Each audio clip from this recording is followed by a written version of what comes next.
میں سمجھتی ہوں کہ یہ بہت بڑے امبیرسمنٹ کی بات ہے کہ اب وہ ہر وہ گراؤنڈ جس کی وجہ سے وہ زبردستی انگلینڈ رہنا چاہتے ہیں. اصل بات تو یہ کہ بیماری ہو نہ ہو انہوں نے جھوٹ بولا, وہ اشتہاری ہیں, ایبسکانڈر ہے, یہ کوئی ڈیبیٹ ہے. بات یہ کہ ان کی ایک پرسنل انٹیگریٹی ہے, جو 3 دفعہ کا پرائم منسٹر رہ چکا ہے, وہ اپنے ملک نہیں آنا چاہتا اور وہ ہر حربہ استعمال کرنا چاہتا ہے جس کی وجہ سے جو ہے ان کے وہ پاکستان نہ آ سکے. یہ کتنے بڑے شرمندگی کی بات ہے کہ یہ اس ملک کا 3 دفعہ کا وزیر اعظم رہا ہے. تو اس بات پہ اصل میں ہمیں یہ سوچنا چاہیے کہ یہ کس قسم کے لیڈران تھے, یہ ملک کو کیا انٹیگریٹی سکھاتے, یہ کیا مورلز جو ہے اپنے ورکرز کو سکھائیں گے جو خود ایبسکانڈر, اشتہاری اور پاکستان نہ آئے. اپنے ملک کے حب الوطنی کا جذبہ آپ اندازہ لگائیں کہ لوگ کہتے ہیں وہاں کشمیری شہید ہوتے ہیں نا تو کہتے ہیں ہمیں پاکستان کے جھنڈے میں لپیٹ دیا جائے, اس سے ان کو گولی مار جاتی ہے. میں کہتے ہیں بے شرمی کی انتہا ہو گئی, اور ان کے گز گز لمبی زبانیں, ان کے جو ترجمان ہے وہ اس کو طریقہ کار نکال رہے ہوتے کہ نہیں یہ وجہ ہے, نہیں یہ وجہ ہے کہ کس طریقے سے جی یہ نہ آئے. کہاں جائیں گے پاکستان کے علاوہ, کیا طریقہ استعمال کریں گے, کیا انڈیا جائیں گے. زرتاج گل صاحبہ ایک تو وہ یہ کہتے ہیں کہ ایک بیمار آدمی ہے, 70 سال اس کی عمر ہے, تو وہ بیچارہ علاج کرائے یا ملک میں آ کے جیل جا کے بیٹھے جہاں آپ شاید علاج کی سہولتیں بھی فراہم نہ کریں, تو وہ بھی تو اپنے آپ کو مجبور پاتے ہیں. میں ان کے پاس ہر وہ جواز موجود ہے, ہر وہ بے شرمی موجود ہے PMLN کے پاس پاکستان کی.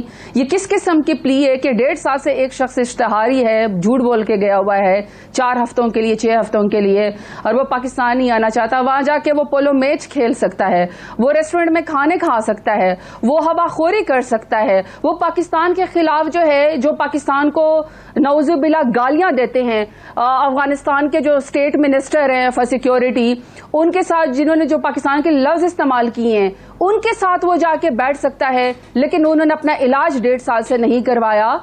پاکستان آتے سب سے پہلا سوال کہ آپ 3 دفعہ کے پرائم منسٹر رہے, آپ نے اپنے ڈھنگ کا ایک ہاسپٹل اپنے برابر کا نہیں بنوایا جس میں آپ اپنا علاج کروا سکے. آپ چلے گئے, آپ کو انسانی بنیادوں پر کورٹ نے بھی اجازت دی, کابینہ بھی نے بھی اجازت دی کہ آپ ملک کے 3 دفعہ کے پرائم منسٹر رہے, آپ گئے, آپ نے اپنا علاج نہ کرایا اور آپ ملک دشمنوں کے ساتھ جا کے بیٹھ گئے. جی آپ کی جماعت ترین گروپ یہ چنگاری پھر سے بھڑک رہی ہے. جہانگیر ترین نے کہا ہے کہ جو حالات پیدا کر دیے گئے ہیں افسوسناک ہیں. اون چودھری بھی مستعفی ہو گئے ہیں اور پھر سے ایک تحریک جو ہے وہ آپ کی جماعت کے اندر اٹھ رہی ہے. کچھ وزیر کیبنٹ میں ہیں جو اس بات پہ اتفاق کرتے ہیں کہ اب اس معاملے کو ختم کر دینا چاہیے. کتنے لوگ ہیں آپ کی جماعت میں جو جہانگیر ترین گروپ سے صلح چاہتے ہیں, اور یہ چنگاری بار بار کیوں اٹھتی ہے؟ عباسی صاحب, آپ کے پروگرام میں پہلے بھی یہ بات کہہ چکی ہوں کہ پاکستان تحریک انصاف کا vote, prime minister Imran Khan کی آئیڈیالوجی, رول آف لا, 23 سال کی ان کی جدوجہد اور 3 سال کی ہماری حکومت, یہ رول آف لا کے لیے کہ قانون سب کے لیے برابر ہے. اور ہماری پارٹی میں جو ووٹ ہے, جو ہمیں 1,70,00,000 ووٹ ہمیں پورے پاکستان نے اسٹیٹس کو چھوڑ کے جو ہمیں ووٹ دیا ہے, وہ پرائم منسٹر عمران خان کی ذات کا ہے. ہم میں سے ہر شخص جو PTI کی ٹکٹ پہ ٹکٹ ہولڈر ہے, ووٹ لے کر آیا ہے, وہ اپنی پارٹی کو جواب دہ ہے. ہمارے اوپر پرائم منسٹر صاحب کا احسان ہے کہ ہم جیسے ینگسٹرز کو اسٹیٹس کو چھوڑ کے, الیکٹیبلز کو چھوڑ کے ہم جیسے ینگسٹرز کو پارلیمنٹ میں بھیجا. تو یہ بات تو یہاں پہ کلیئر ہوگی. سیکنڈ بات, پرائم منسٹر عمران خان جو فورم انہوں نے پہلے بھی دیا تھا کہ پولیٹیکل سیٹلمنٹ کے لیے یا ان کو کوئی گریونسز ہیں, اس کے لیے انہوں نے سینیٹر صاحب کا جو ہے وہ فورم دے دیا تھا. اس کی رپورٹ ابھی تک مجھے نہیں پتا کہ کہاں تک پہنچی ہے, لیکن یہ ہے کہ اچھی بات ہے کہ اگر معاملات پارٹی کے اندر حل کر دیے جائے, کیونکہ ظاہری بات ہے ان کی بھی پارٹی کے اندر خدمات ہے. لیکن جہاں تک یہ بات ہے کہ اون صاحب نے یا فلانے صاحب نے استعفیٰ دے دیا ہے, تو وہ تو پھر ڈاکٹر صاحبہ فردوس عاشق خان صاحبہ کا بھی وہ ہے, وہ تو ان کے گروپ کا حصہ نہیں ہے. یہ شفلنگ ری شفلنگ جو ہے یہ پرائم منسٹر صاحب کا اور چیف منسٹر صاحب کا کابینہ میں یا ایکسٹرا کوئی پورٹ فولیو دے دینا, یہ امانت ہوتا ہے پارٹی کا. ان کی مرضی ہوتی ہے کہ جب اس میں شفلنگ یا ری شفلنگ کرے. یہ جی زرتاج صاحبہ, بات یہ ہے کہ یہ جو رول آف لا تھا یہ بجٹ کے دنوں میں کیوں خاموش رہا؟ اس وقت تو کوئی نہ نذیر چوہان کے خلاف کوئی کارروائی ہو رہی تھی, نہ گھیرا تنگ کیا جا رہا تھا جہانگیر ترین صاحب کا, اور نہ ہی یہ آوازیں اٹھ رہی تھیں کہ جی جو وزیر ہیں 2 پنجاب کے یا وہ استعفیٰ دے دیں یا گروپ چھوڑ دیں. یہ رول آف لا بجٹ پاس ہونے کے بعد کیوں یاد آیا حکومت کو, اور